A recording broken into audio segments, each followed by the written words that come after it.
Hey everybody, this is Faith again, and I would like to take my time to make a brand new review of another lightsaber purchase that I made about a month ago.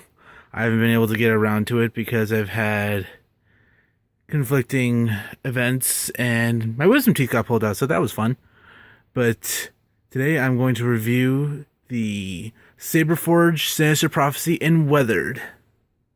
As you can see, this is, as I just said, the Weathered Sinister Prophecy. I honestly love the way it looks. Got a little AV switch. The windows are very good touch. If you were to get this saber, I would say to try to sand down the points here because they are exceptionally sharp. And I haven't done that with mine because I like it sharp. You never know who's going to break into your house. It's got a nice little handguard here. Although I wouldn't recommend to go anywhere above this chokehold right here. It also comes with a kill key. And this pommel right here is for the sound effects. They told me that I wasn't going to be getting this saber till about a month after Wizard World Comic Con Minneapolis, but they actually managed to get it to me just a few days before it, so I was very, very happy with that. I also got the Saberforge standard, comes with a V4 polycarbonate tube and a pointed tip. And I'm just going to remove the kill key here. Sabercore Crimson. That's the saber font for this saber. The AV switch is already illuminated. I got the, I believe, Champion edition, which has the just standard sound fonts. I did not get I did not get the most expensive one. And it also comes with a blade plug, which I really like the design on. Although I would have liked it better if it was weathered. But so far, I actually can't complain about it. So I'm going to fire up this thing. You're going to see and hear what it's like.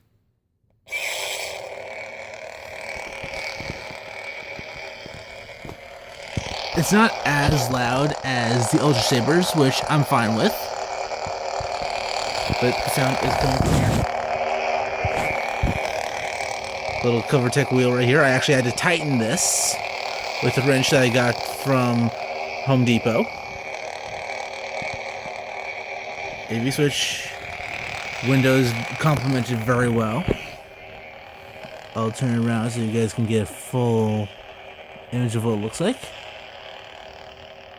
There are windows on both sides.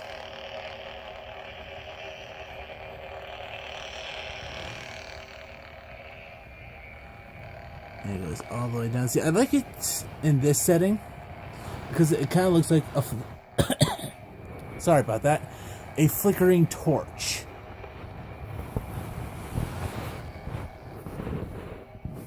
I'm gonna pull this out from the side here. But if you look at it from the front point here, it actually looks like the light actually extends. But if you're to look at it from this point of view, it looks like it's kind of cut off. Put that to the side. I'm going to turn this off.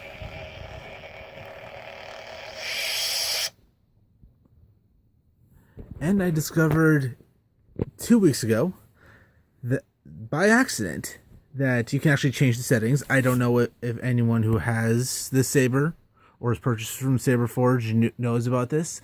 I did not. But for all of you who don't know but are curious, what you do is that you have to have the kill key removed. Hold down on the AV switch, and it will come up with a menu for settings. You'll have 4 different menus, and it will visually show you what you want. I'm going to activate the menu here. You won't see any words of an actual menu. It's more like an audio menu. So here it goes. Main menu. Select optical frequency 1, This is number 1. 2, Number 2. 3,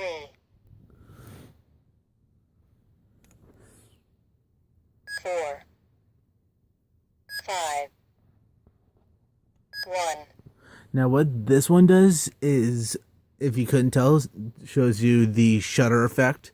2, 3, I prefer number 3 because it's less of a shutter, but I feel that it's better compared to the number 2 because I feel like I'm not having a seizure. And it's better for those who are not prone to seizures. I also like this setting because it gives an old original trilogy feel. If I were to pull it back here. Even though the blade itself doesn't actually flicker, the light does, giving it an original trilogy feel to it. At least that's how I feel about it. select sound intensity low, So it offered a sound intensity of low. high, muted, And that's what I really like about the Saber. You can actually choose it to be a low frequency, a high frequency, or a stunt saber. And stunt sabers have no sound, if none of you knew that.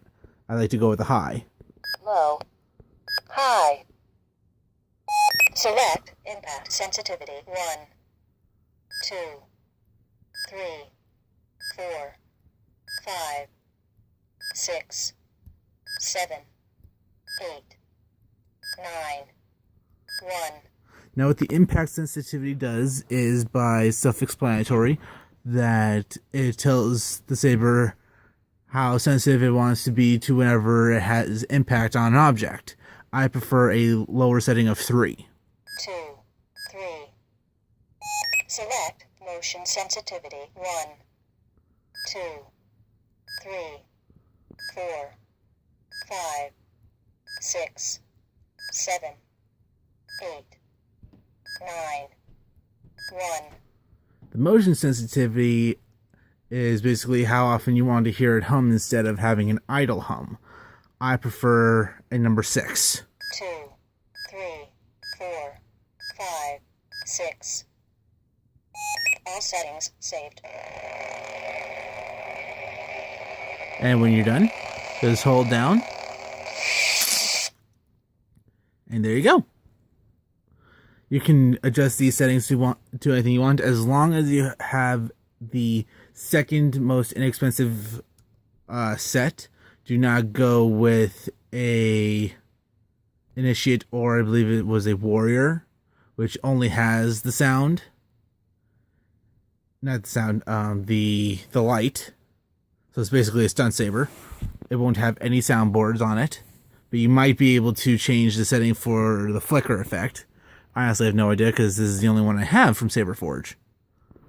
But that just about shows you everything for the Saber. And it actually is just as bright as an Ultra Saber. I made a comparison, and they are equally as bright. However, the blade design is actually a little bit different. There is no seeing where the wall is, and I'll just grab my other saber here. If I can grab it, here we go.